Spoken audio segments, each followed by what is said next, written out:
Looking a little rocky today, but oh well. Don't think I was ever the makeup kind. Okay, this is a journal, a more recent one. It's from 7/23 of 2010, the third of that day, and the Mayan day was 6 Flint. It's another one in the O series, Observation. It's called I'm Busted, or Mind's Abject Terror. I'm busted. Some of you have caught on, and I feel it. You realize now at least part of what I'm doing here in these journals. I'm observing. I'm just observing me. Oh well, my secret is out. Let's see what you do with that seeing, my friends. Let it work for you. Observing is part of the power that's changed me, that's brought me here. It's the power of both observing, which is passive, and vision, which is not. Hard to explain. Well, we'll see if that comes as I continue on. Observing's not everything.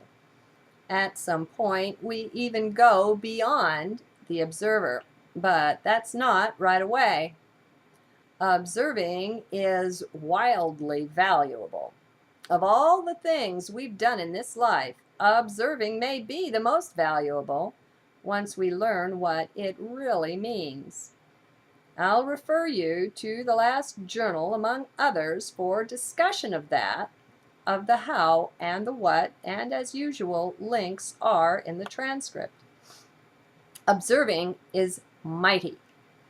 It marks your stepping back, divesting self of the garments, the coats of skins you wear.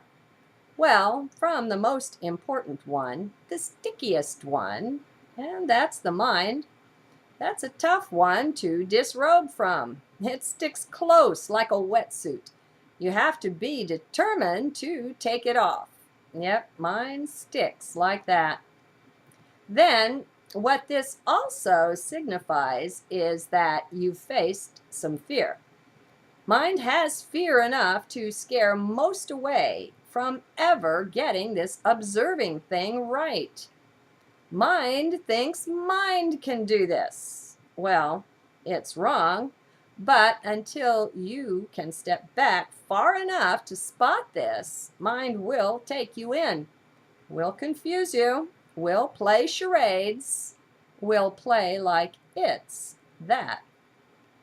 Yes, mind tries to be heart. So, this is mind, which is really in stark terror. Have you seen into that? Playing these games?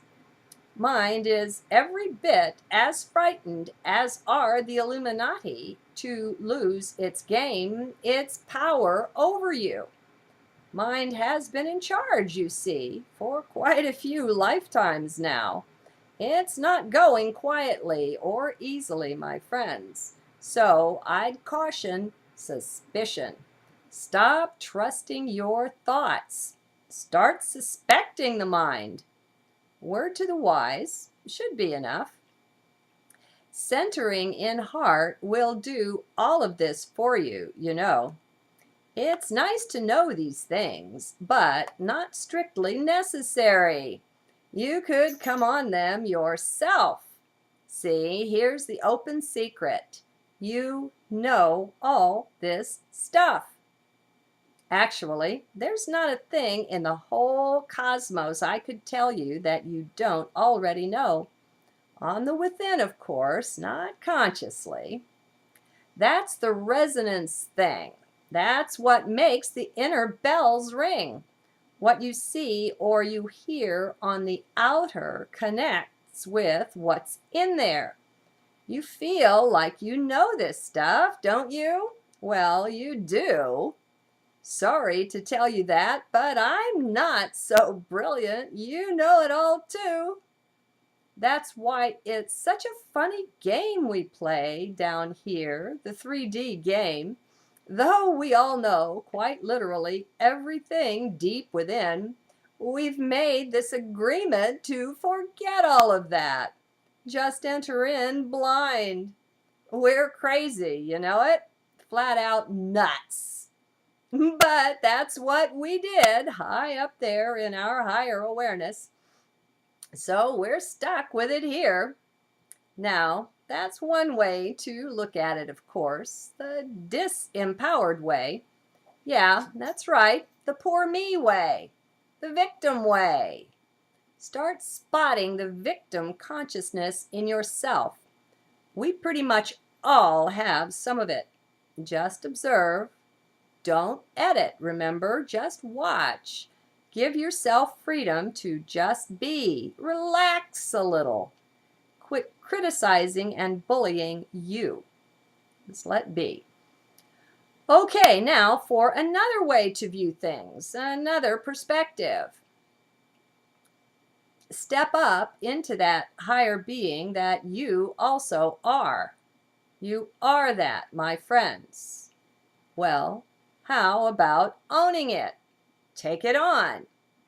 No, you don't have to feel like you are that or have all of that knowingness flowing through you consciously.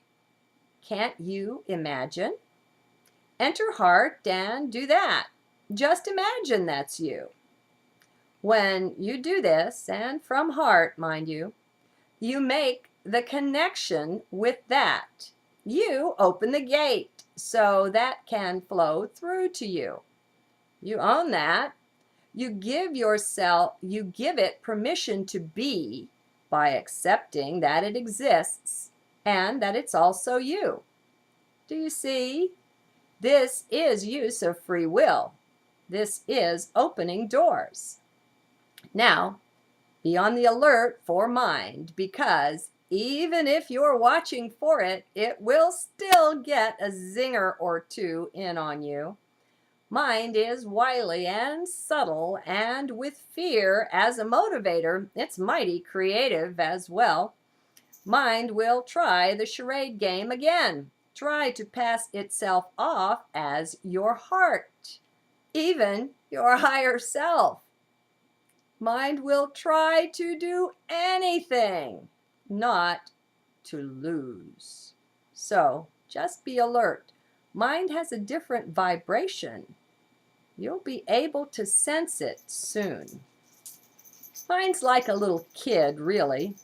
Next to your heart, mind's a nothing. There's not even a contest there. But mind doesn't know that. It can't.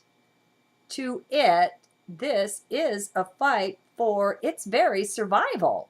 So it will take the gloves off, my friends. Have no fear, though. None at all. Just be alert. And remember, if you're in fear at all, you're in mind. Heart has no fear. It's impossible to fear from here. And I literally mean that. As I've said before, from heart you can observe fear, you can see it operating in mind, but that's not you. Here's the kicker, though.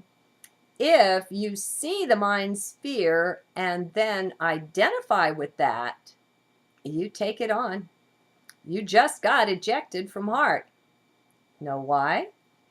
Because that's a free will thing you just did.